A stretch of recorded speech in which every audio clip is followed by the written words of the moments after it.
नमस्कार, स्वागत आहे पुन्हा एकदा सर्वांचं अगदी मनापासून आपल्या आजच्या छोट्याशा व्हिडिओमध्ये। तर आज मी तुमच्याबरोबर प्रिन्स कट हा ब्लाऊज कटिंग कसा करायचा एकदम सोप्या पद्धतीने हे तुमच्याबरोबर शेअर करणार आहे। चला तर मग जराही उशीर न करता सुरुवात करूया। तर सगळ्यात अगोदर आता हे बॉर्डरवाल्या साडीचं ब्लाऊज आहे। सगळ्यात अगोदर आपण अस्तर कट करून घेणार आहोत।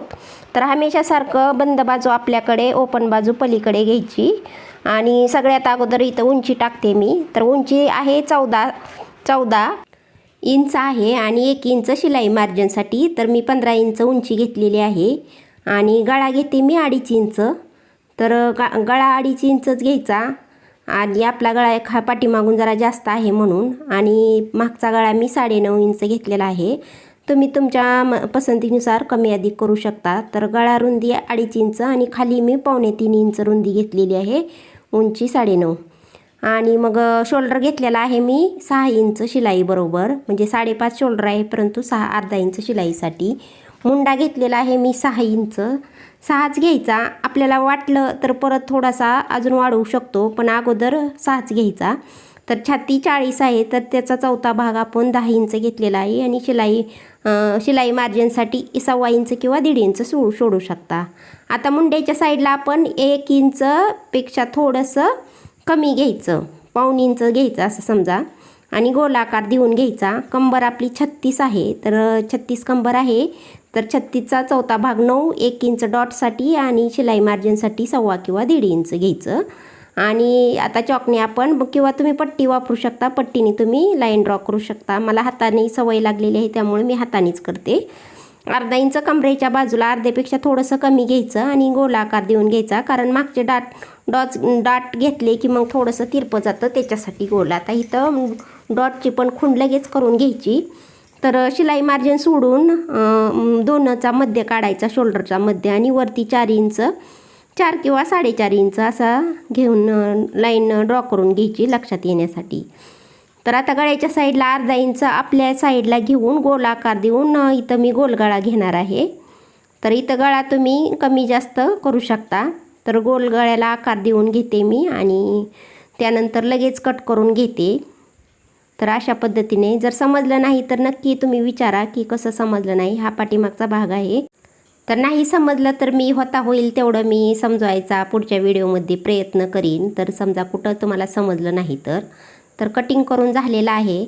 आता ह्यानंतर मग मी लगेच डॉटची पण खूण करून घेते। आता आपल्याला पुढचा भाग म्हणजे प्रिन्स कट, मेन कट करायचं। हे तर आपण प्रत्येक व्हिडिओमध्ये मागचा भाग जसा आहे तसा कट करून दाखवतो। तर आता जे राहिलेलं कापड आहे ना, ते तर पाठीमागचा भाग जसा आहे तसा चॉकनी ड्रॉ करून घ्यायचा, फक्त गळा सोडायचा। गळा का सोडायचा हे तुम्हाला मी पुढं सांगते। तर जसा आहे तसा ड्रॉ करून घ्यायचा, म्हणजे तुम्हाला कसा वाढवायचा हे मी सांगते। तर आता मी चॉकनी खूण करून घेते। तर इथं गळ्याच्या बाजूला अर्धा इंच पुढं सोडायचं, काज बटन पट्टीसाठी जातं म्हणून 3 इंच घ्यायचं गळ्याच्या साईडला। तर आता इथं गळा मी आता तुम्हाला दाखवते कसा गळ्याला का सोडलं होतं ते। तर आता इथं गळा आहे माझा 6 इंच, तर अर्धा इंच 6.5 किंवा 6.25 सोडा। वाटलं आपल्याला तर आपण नंतर थोडासा गोलाकार देऊन घेऊ शकतो। तर रुंदी 3 इंच झालेली आहे, पुढं अर्धा इंच शिलाई मार्जिनसाठी, काज बटन पट्टीच्या शिलाई मार्जिनसाठी 3 इंच घ्यायचं।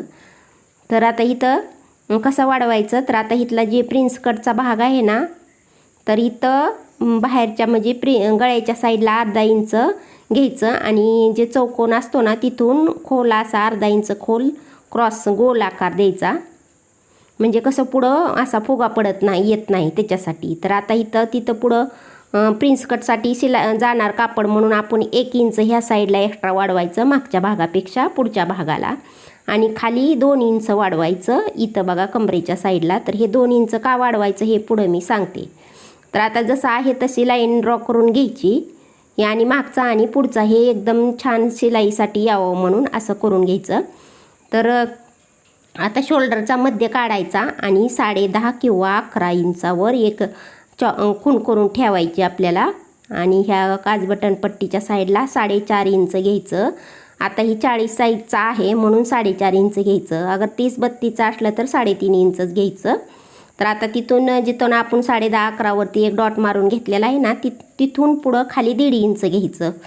म्हणजे जे आपलं पाठीमागच्या भागापेक्षा खालचा भाग 1.5 इंच घ्यायचा आणि इथं तिरपी लावून लाईन मारून तिरपी घ्यायची, पण कटिंग करताना थोडासा गोल आकार द्यायचा. तर अशा पद्धतीनं तिरपी लाईन मारून घ्यायची. आणि हा आहे प्रिन्सचा. आता ही जो आपण मुंड्याच्या साईडला चौकोर असतो ना, तिथल्या कोपऱ्यात असा तिरपा आकार न्यायचा. आणि त्यानंतर मग आता ही 1.5 इंच आपण वाढवलेलं, खालच्यापासून तर इकडं 2 इंच आपण वाढवलेलं, तर हे 2 इंच हिथं आता आपल्याला कटिंगमध्ये जायचं. वरती 3.5 इंच घ्यायचं. जसं आपण 3.5 इंचाचा कटोरीला डॉट मारतो ना, तसाच हा पण घ्यायचा. 3.5 वरती न्यायचा आणि असा गोल आकार द्यायचा, म्हणजे प्रिन्स कट व्यवस्थित बसतो सगळा. आणि आता झालेला आहे, तर आता इथं कट करून घेते मी. तर जसं आहे तसं एकदम सोपी पद्धत आहे. फक्त 1-2 वेळा प्रॅक्टिस केली ना तुम्ही पेपरवरती, तर तुमच्या पटकीने लक्षात येईल. डायरेक्ट तुम्ही ब्लाऊजवरती कट करू नका. कारण आता मला इथं शिलाई मी सारखं शिवते ना, त्यामुळं माझ्या पटकीनं ध्यानात येतं. मला टाईम वेस्ट होत नाही माझा. मला पण ज्यावेळेस जमत नव्हतं तेव्हा मी अगोदर पेपर कटिंग करत होते आणि तोच पेपर मी ब्लाऊजवर मांडत होते. पण आता मी पेपर कटिंग करीत नाही, डायरेक्ट कपड्यावरतीच कटिंग करून शिवते. तर एकदम असं थोडीशी प्रॅक्टिस झाली की शिवायला काहीच वाटत नाही. तर आता इथं बघू शकता अशा पद्धतीने मी प्रिन्स कट ब्लाऊज कटिंग केलेला आहे. तर एकदम सोप्या पद्धतीने शिवायला तर ह्याच्यात काही एवढं नसतं. तर असं जोडून घ्यायचं. तर हे अस्तरचं कापड अगोदर कट करून घ्यायचं. तर आता पुढचा भाग झाला, मागचा भाग झाला. आता आपण राहिलेल्या कपड्यामध्ये ब्लाऊज आपली ब्लाऊजची बाही आहे ती कट करणार आहोत. तर हमेशासारखं बंद बाजू आपल्याकडे, ओपन बाजू पलीकडे. तर इथं आपल्याला 2.5 इंचाचा जोड द्यावा लागणार, कारण हेल्दी ब्लाऊज असल्यामुळं ना याच्यात बसत नाही. तर जे छोटे ब्लाऊज असते त्याच्यात बसतो. तर बाही उंची पण भरपूर आहे, त्यामुळं जोड द्यावाच लागणार. बाही उंची आहे 10.5, म्हणजे 11.5 1 इंच जास्त घ्यायची आपल्याला वरती आणि खाली कटिंग शिलाईमध्ये जाते त्यासाठी. आता पुढं पण 11.5 घ्यायचं. आणि आता इथं बघा मुंड्याच्या बाजूला 3.5 इंच घ्यायचं. आता ही हेल्दी ब्लाऊज आहे म्हणून 3.5 घ्यायचं. जर छोटा ब्लाऊज असला तर 3 इंच घेतलं तरी चालतं. 1.5 इंच शिलाई मार्जिनसाठी सोडायचं. आणि नंतर मग दोन्हीचा मध्य काढायचा आणि वरती 1/2 इंच घेऊन गोल आकार द्यायचा. दोन्हीचा मध्य काढल्यानंतर इकडं लक्ष देऊन बघा, परत नाही समजलं तर लक्ष द्या. आता गोल आकार द्यायचा. हा आहे मुंड्याचा, म्हणजे नरकट, ह्याला नरकट म्हणतात. आणि मच्छकट नंतर आपण जॉईंट दिलं, शिवून काढलं ना, मग मच्छकट देणार आहोत. तर सगळं आता आपल्याला झालेलं आहे. आता मेन फॅब्रिक सगळं आहे तसं, जसं आपण कट केलं आहे ना अस्तर, तसंच कट करून घ्यायचं सगळे पार्ट. तर छोटासा व्हिडिओ आहे, तर तुम्हाला शिलाईचा व्हिडिओ पण येईलच ह्याच्यानंतर. तर तो पण बघा मी कसा शिवलेला आहे ब्लाऊज एकदम सोप्या पद्धतीने. तर छोटासा व्हिडिओ आहे, आवडला तर लाईक करा, नाही समजलं कुठं तर पुन्हा कमेंट करून विचारा. आणि नंतर मग भेटू पुन्हा एकदा अशाच नवीन व्हिडिओमध्ये. तोपर्यंत बघत राहा. धन्यवाद. आपला दिवस सुखाचा जावो.